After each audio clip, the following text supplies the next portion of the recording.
যোৱা 14 জানুৱাৰী তাৰিখে মই ৰাণী চাপৰিলৈ আহিছিলোঁ।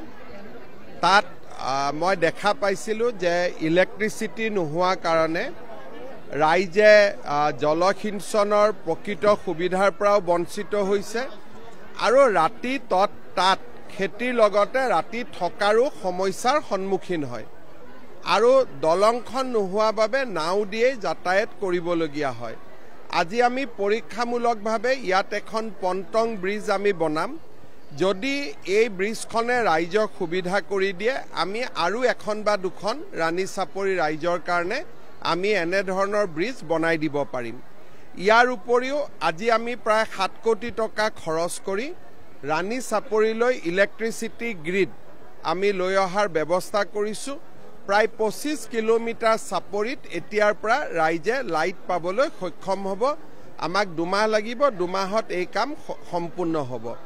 অকল ৰাণী চাপৰিতে নহয়, এনেকুৱা দুৰ্গম বা ভিতৰুৱা অঞ্চল শদিয়াৰ অমৰপুৰ জোনাই আদিতো আমি এনে ব্যৱস্থা লৈছোঁ ইলেক্ট্ৰিচিটি গ্ৰিড লাইন লৈ যোৱাৰ বাবে। আৰু এই ধৰণৰ ব্যৱস্থাই কৃষকসকল বা দুৰ্গম অঞ্চলত বাস কৰা ৰাইজক সহায় কৰিব। আৰু ৰাণী চাপৰিত আমি অহা অক্টোবৰ মাহৰ আগতে ৰাইজক মাটিৰ পট্টা দিয়াৰো ব্যৱস্থা কৰিম।